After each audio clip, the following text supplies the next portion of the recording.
Madame, Monsieur, bonjour. Bienvenue dans le 12h30 sur RTI2. À présent, les titres. Les résultats du BTS session 2024 sont enfin connus. On enregistre un taux de réussite de 38,39% contre 40,97% l'an dernier. Et puis, au Sénégal, triste fin de rencontre spirituelle pour le Magal de Touba, endeuillé par plusieurs accidents de la circulation. Une fois de plus, soyez les bienvenus. Les résultats du BTS session 2024 sont enfin connus. 20 338 candidats déclarés admissibles pour la session 2024 au brevet de technicien supérieur, soit un taux de réussite de 38,39% contre 40,97% pour la session 2023, ce qui engendre un taux de régression de 2,58%. Les détails avec Ido Fofana. À Bobo Carrefour Diallo, il est 14h30. Marie-Joëlle, étudiante en assistanat de direction, avec son téléphone en main, attend impatiemment son résultat de BTS, brevet de technicien supérieur. En compagnie de son ami qui vient d'être admis, Marie-Joëlle sent le stress monter. Quelques minutes après, c'est la désolation. Elle a échoué. Toutefois, l'étudiante garde l'espoir. J'ai fait ce que je pouvais. Et puis malheureusement, ça n'a pas marché. Mais je rends gloire à Dieu parce que c'est lui qui est au-delà des choses. C'est lui seul qui sait pourquoi ça n'a pas marché. Il sait pourquoi c'est arrivé. Donc aujourd'hui, si ça n'a pas marché, demain, ça va marcher. J'ai toujours la foi. Son fidèle ami, bien qu'étant admis, ne manifeste pas sa joie. Je me sens un peu bien et un peu triste, puisque d'autres de mes amis aussi ont échoué à cet examen. Alors j'envoie un mot d'encouragement à mes amis qui n'ont pas pu obtenir les BTS. Bon, le BTS n'est pas la fin du monde, un examen reste un examen. Et aussi félicitations aux admis. De retour à son domicile, Marie-Joëlle, âgée de 18 ans, est consolée par ses parents. Ça va aller. Nassou,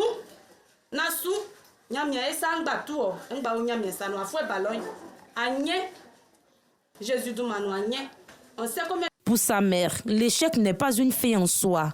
Je suis une mère et j'ai fait aussi les bancs. Et je sais ce que c'est qu'un examen. Je ne peux pas me réjouir du résultat de mon enfant, de son échec, non. Mais je ne peux pas non plus la blâmer pour ce résultat. Parce que j'ai été élève. Moi-même, je ne sais pas combien de fois j'ai repris les classes, mais elle, depuis elle est née, c'est la première fois qu'elle va reprendre. Donc, je ne peux que l'encourager.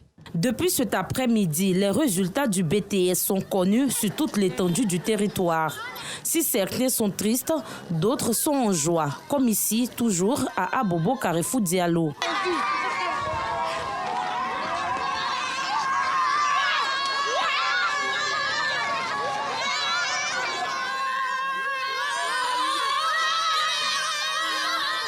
Pour les admis, c'est une fierté de décrocher son examen après 9 mois de dur labeur.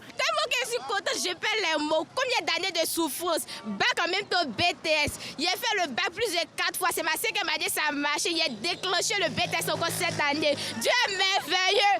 Je dis vraiment merci à Dieu parce que c'est ma deuxième fois.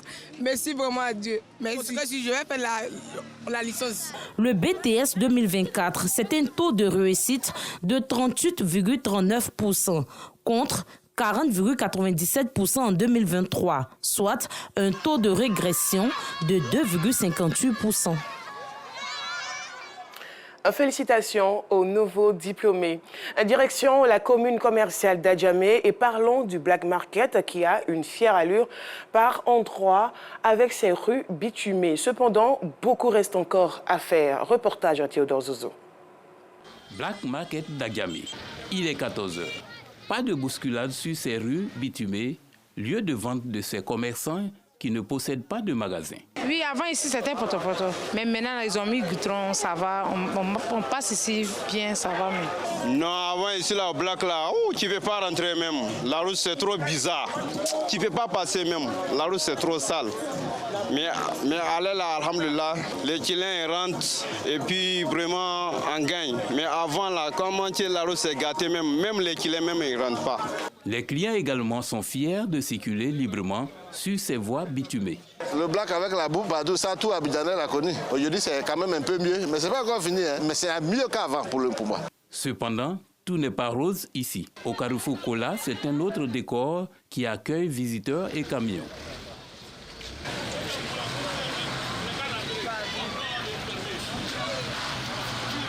La présence de boue à cet endroit amène certains habitués des lieux à adopter des stratégies pour rester propres. Pour éviter de gâter ma chaussure, venir ici, il y en a ma paire de baskets, je porte ma claquette pour passer dans la boue. Quand je dois sortir d'ici, je porte ma paire de baskets.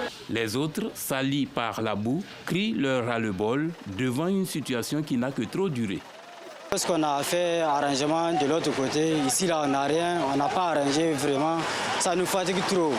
Nous-mêmes, on souffre parce que souvent, même si on a pris les bagages, on est obligé souvent de caler les charrettes avec les motos pour qu'on va charger sur la tête même pour arriver nos bagages au magasin. Vraiment, ça sent. En tout cas, si l'État peut voir ça là pour nous, en tout cas, ça va nous arranger. Quand moi je venais ici, en tout cas, il n'y avait pas de goudron, c'est toujours comme ça. La boule, on n'arrive pas à marcher.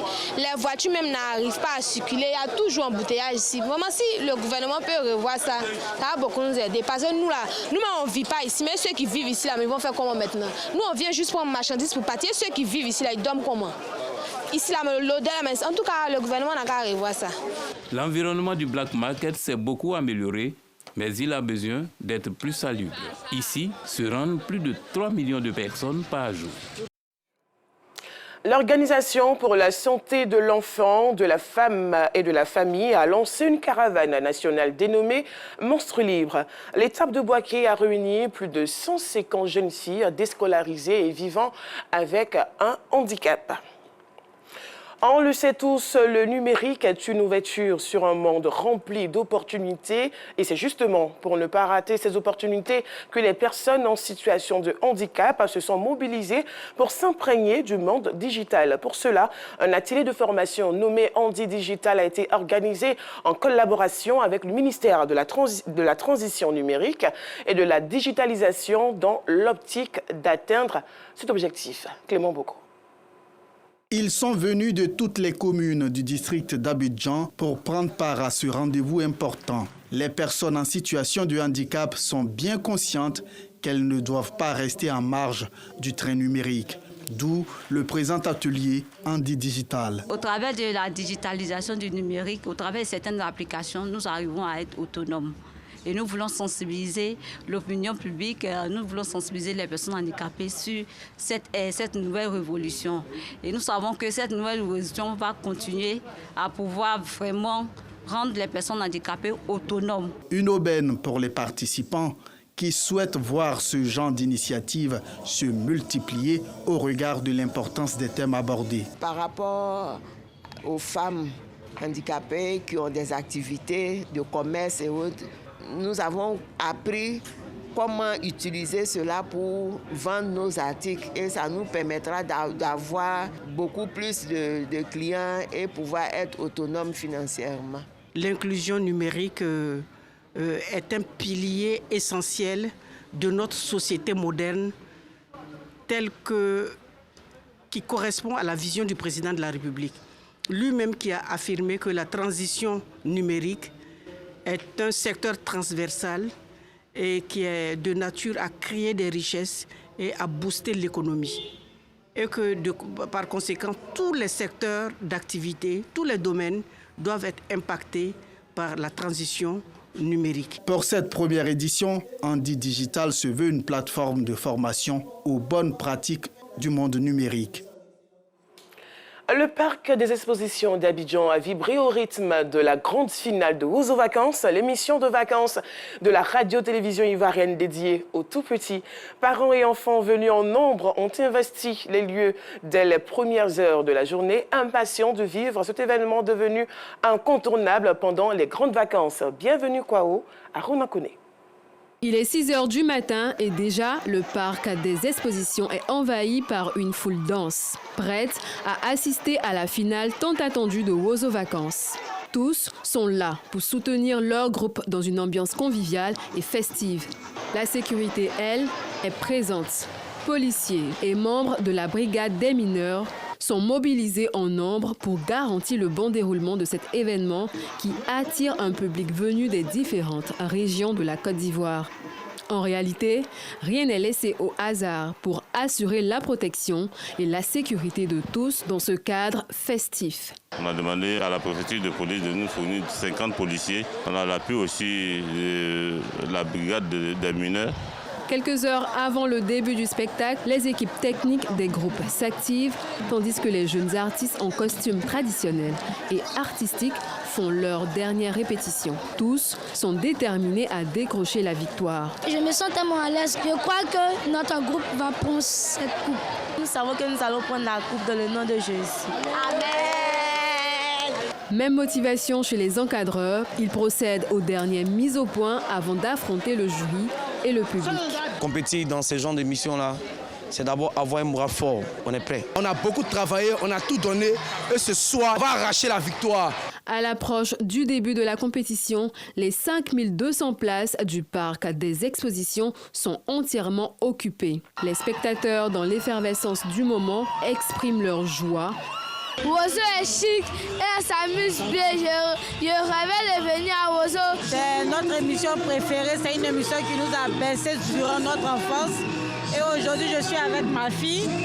Donc, c'est vraiment très intéressant. Derrière le grand écran, Roselyne Layo, l'une des artistes attendues de la soirée, toute heureuse, se prépare à entrer en scène. Là, nous sommes à la finale de Wozo Vacances au parc des expositions d'Abidjan.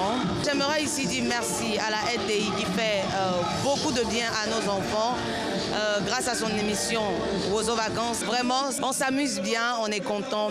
Le spectacle commence dans une salle surchauffée par l'énergie des artistes et l'enthousiasme du public. Le premier groupe fait son entrée, accueilli par des acclamations.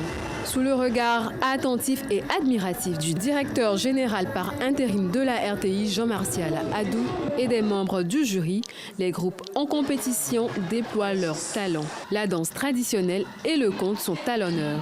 L'imitation des artistes, moment clé de l'émission, met également en lumière le savoir-faire des jeunes talents. Après le passage de chaque groupe, les membres du jury se retirent pour les délibérations. Dans l'ensemble, je pense que les enfants essaient de se rapprocher de ce que la RTI leur demande, surtout dans la discipline du playback.